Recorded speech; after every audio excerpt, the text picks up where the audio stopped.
हमरा बा इनका चैन बा जैसे कि इनकर चैन वाला खत्म हो गए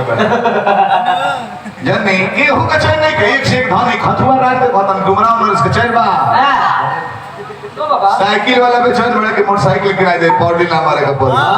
मोटरसाइकिल वाला पे चैन बड़े के बोलेरो किनारे तो पूरा परिवार घूमे बोलेरो वाला पे चैन में के स्कॉर्पियो किनारे का गचकी में गुचुक गुचुक करी दे दो डाल पर गद की ना लगी स्कॉर्पियो वाला फेरा में पड़ल बा एगो फॉर्च्यूनर लिया जाए प्रखंड में नाम हो जाए फॉर्च्यूनर वाला बेचन में एगो 1.5 करोड़ के BMW गाड़ी निकल गया वो किना जाए तो जिला में नाम हो जाए आ BMW वाला चैन में बढ़े वो बेचैनी में एगो हेलीकॉप्टर लिया जाए छत पर से उड़ लेती पहले बाछी छुआ दिए लोग होगा में उड़ गए जले जिया तरह तले केकर धन ले ली कौना भाई से बेईमानी कली केकर जमीन लिखा लिया का लिखोइबो हर बाप दादा बेचले होई गरीब हो गेल होई 3-4 पीढ़ी के बाद फिर कमासुत बनबो तू लोग वाली खावे फिर जो बेचता देखी निमना खानदान में एकदम प्योर एगो लड़वंश जन्म ले ले जैसे बाप दादा जो बोले बड़े कत्ता मेहनत से आ एगो बहुवंश पैदा ना होई नु तो धनी का हवा धनी के होते चल जाए गरीब का गरीब होते चल जाए भगवान जी कहले कि ना एगो बहुवंश भेजत तनी जैसे मेहनत करके रात भर को नहीं गए कमैले बड़ा पैसा बिटोर के घर दुआर बना के लिखोले बड़ा लागी बेचे 8 फेल बजे तू चल दबा जमीनियो चल दिया यही सब भगवान एगो निमना जी के जदी बाउर भेजले जैसे मतलब सुमित सिंह बानी जन्नी ऐसे कोने कि धान डोला पुछाना वाली जेकरा लगे नहीं खेलो गर्भवती देखावता मालिक दोनों बेरा सजवत मेहरारू गरीबी है 12 पिया दोनों बेरा गर्भवती देखावता रहे लक्ष्मी जी दयाल हो तब लक्ष्मी जी खाई भरावत तरी आ मोड़वालिया चुतारा तोर गोडिया दबले रह सका दवा के नीचे हां और कनी का धन नहीं खाओ सही लक्ष्मी के सवारी जन तो का हो उल्लू उल्लू वो सार के जो लोग की तरह दिए के लोग की दिन के लोग बने आ उल्लू निमना घर जाई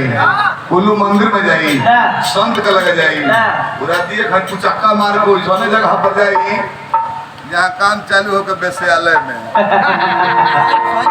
वही जगह गलती जीवा हो तो कहाँ चल जाए लक्ष्मी जी कौन कहाँ चल जाए पर कौन कोई नहीं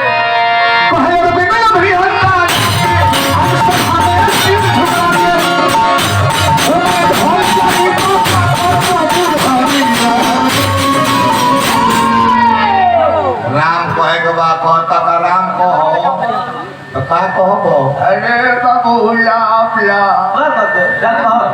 राम चाहबो कहे कहाई ना धैर्य रखे दीप सुबह रह दिया खाओ खाओ खांसी बदामा कभी पेशेंट हो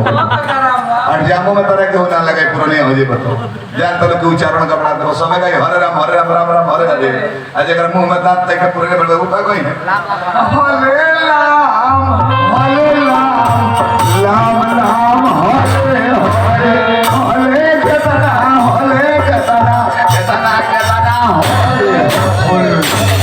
ऊपर जब बिगाड़ तो बता सलामो कहल लेके जा कृष्ण कहे के बाल का खिलथिन तले ओइ में कोनो पोलिथीन वाला मार के जे जा कलथिन के तुने पहले बड़ा ना मोहले मारा गेला ऊपर ढाल गई तो अरे कभी नहीं आई कि हर से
Seguirán por una fuego que tenga. De verdad que se anunció por una de